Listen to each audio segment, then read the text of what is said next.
Hello, and welcome to A Reader's History of Science Fiction.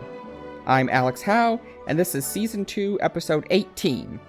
Catch-up Episode Number 7, Sci-Fi Action Movies. By now, I feel like I really needed to stay on top of movies better during the last 3 years.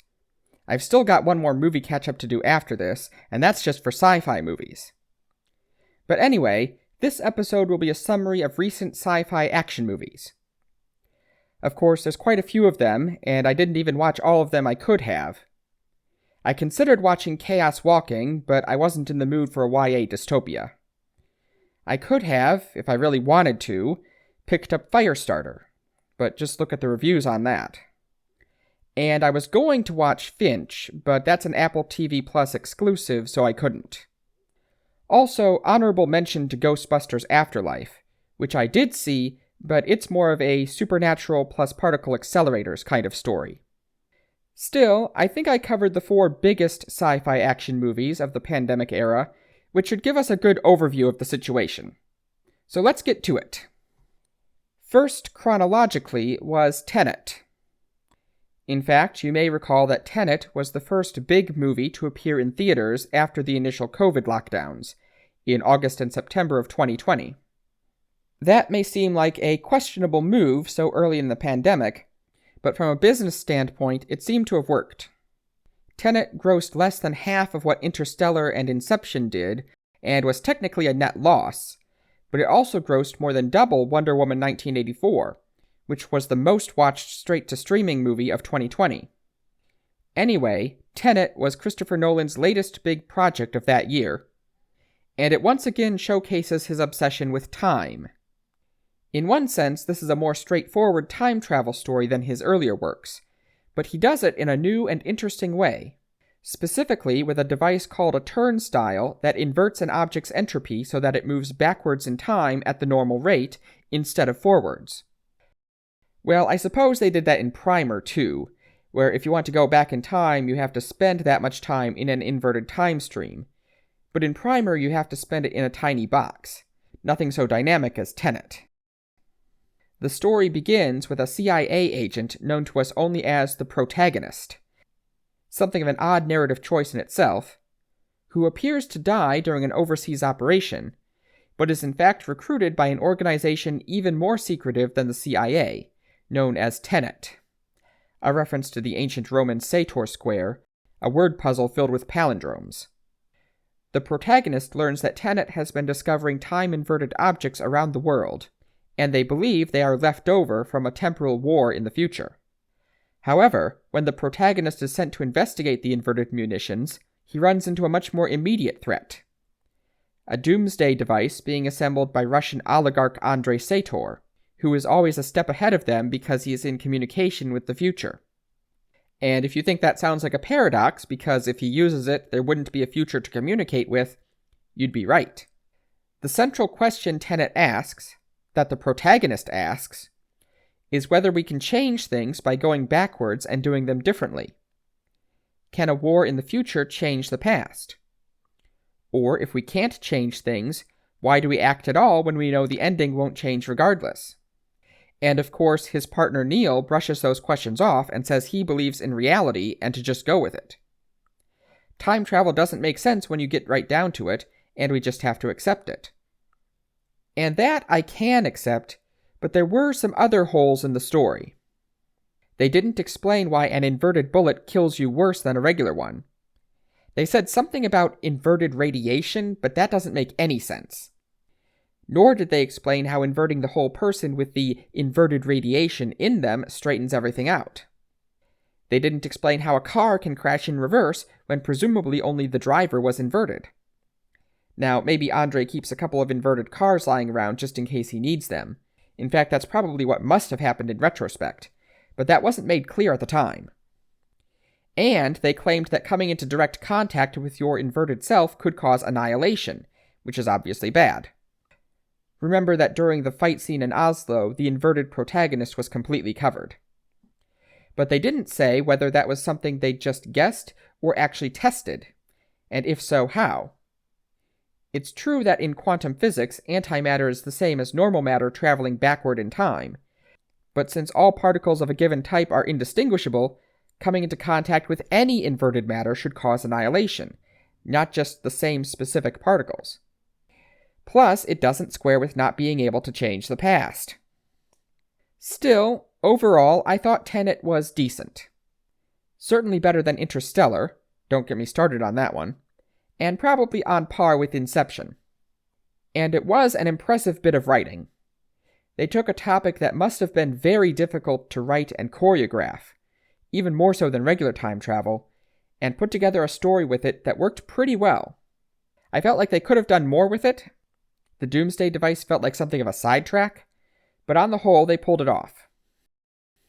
Next up, we have Free Guy. This one is less action, honestly. I think it may be more of a satire than anything else, but it still counts. The protagonist of this movie, named Guy, is a non-player character in a multiplayer online game called Free City, which is a pretty obvious knockoff of Grand Theft Auto. Guy describes the people with sunglasses, that is, the player characters, as quote-unquote heroes, but they mostly run around stealing cars and blowing stuff up. It's pretty clear that all of the NPCs are civilians and not villains to be fought. Anyway, Guy thinks his life is perfect, even though the bank he works at gets robbed several times a day, because he's programmed to. Except for one thing. He keeps hoping to one day meet the girl of his dreams. And one day he does. And she's wearing sunglasses. Then, inspired to follow her, Guy manages to steal a pair of sunglasses from a PC, gaining the powers of a player himself. Now, so far, it sounds like this movie could be a knockoff of Wreck-It Ralph, but it's not. Guy is real in the sense that the game itself is real, and he interacts freely with the real world through the game. Behind the keyboard of the girl of his dreams is Millie, a software developer who is trying to prove that the game studio stole her code, which included a new advanced artificial intelligence system, which eventually became Guy. Thinking Guy is a player, Millie advises him to level up, and in a surprising twist, instead of the clueless NPC getting constantly wasted, he is actually really, really good at it, because he does what no player ever thinks to do: be a good guy, stopping crimes in progress without directly hurting anyone. But then, the entire digital world of Free City comes under threat when the game studio plans to shut it down to replace it with the new sequel, and it's up to Guy and Millie to save it. I think there's some definite commentary about video games in there, and also some broader commentary on how we ought to approach artificial intelligence ethically. And it's also a pretty good story. Definitely more on the silly side, but it works. On the opposite end of the spectrum, but with an eerily similar premise, was The Matrix Resurrections. This one was the sequel that no one asked for. Or not many people anyway, I think. 18 years after the much maligned third installment in the Matrix series, with the two most important characters dead, and with the political message of the first film, if there ever was one, being wildly distorted by the internet, Lana Wachowski came out with a fourth movie in the series. In this movie, 60 years have passed since the end of the Machine War. Many machines have actually joined the human side, and many humans have been freed, but the Matrix is still around, with many humans still kept in it, not by force, or so the analyst who runs it says, but by emotional manipulation, telling them what they want to believe. The analyst also repaired Neo's and Trinity's bodies, but suppressed their memories and kept them trapped in the Matrix, artificially extending their lives. This was because the analyst discovered that the bond between them helps the Matrix generate more power, solving the energy crisis caused by letting so many humans go. I will not rant about the laws of thermodynamics again. Moving on, Neo's new Matrix-provided life casts him as a famous video game designer, who created the Matrix trilogy of games, which replicate the events of the original trilogy for the inhabitants of the Matrix, and this is getting very meta very fast. He believes that he had a psychotic episode years ago in which he believed he was part of the Matrix, and his therapist prescribes blue pills to him to keep him grounded. However, even with this manipulation, Neo has been subconsciously leaving breadcrumbs for others to follow. a ship captain named Bugs, who embodies the White Rabbit, Ha, and a program based on Morpheus, finally track him down and free him. And interestingly, this story mostly isn't a fate of the world situation. Although Niobe does fear retaliation, and there is a threat of rebooting the old Matrix. But mainly, the whole rest of the movie is just Neo trying to save Trinity. The status quo with the machines is essentially unchanged. The Matrix Resurrections is in some ways a very different story from the others. It's not bad per se, but again, it wasn't really necessary, and it was something of a mishmash of messaging. On one hand, a major driver of the film was reportedly Lana Wachowski's personal nostalgia, wanting to bring back Neo and Trinity one more time to cope with the grief of losing family members. On the other hand, any new Matrix film has to contend with the social messaging that has developed around the original, particularly the way the red pill has become a right-wing internet meme. And you can definitely feel an undercurrent in the movie of trying to take back its message. Now, fully analyzing the politics of the Matrix Resurrections is a task for others, which you can surely find examples of from people of any political persuasion you desire. What I think I'm saying here is that the film had a lot that it felt like it needed to do, and not a lot of plot to do it with. And the result was just okay. Not terrible, but not great either. Finally, we have the real breakout hit of this bunch, and the potential Oscar winner from 2022, Everything Everywhere All at Once. This is one of those genre-crossing films. It's really a fusion between your typical R-rated comedy, like, The Hangover or something, with traditional sci-fi action like The Matrix or Tenet. And all of it grounded in a backdrop of the challenges faced by working-class Asian immigrants. The leading role in Everything Everywhere is Evelyn Kwan, a middle-aged Chinese immigrant running a struggling laundromat in Los Angeles with her husband, Waymond Wang. In the middle of an IRS audit, Waymond's body is possessed by an action movie version of himself from a parallel universe, who tells Evelyn that the entire multiverse is under threat and they need her to save it. It turns out that the version of Evelyn from what is called the Alphaverse was a technological genius who discovered a way to travel to parallel universes and learn the skills of your alternate selves there in a process called verse jumping. Evelyn also learns, to her dismay, that all of her alternate selves were more successful than she is.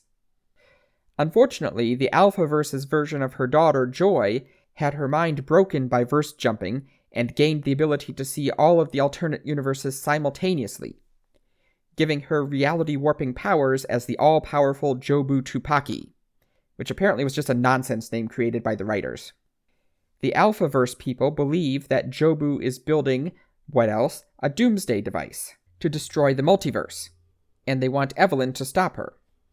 After a series of misadventures of nearly getting killed by enemy verse jumpers, Evelyn decides to push herself to gain Jobu's power to see everything everywhere all at once, and fight her on her level. But when she does, Jobu reveals her creation, the Everything Bagel. A bagel with literally everything on it, which caused it to collapse into a black hole.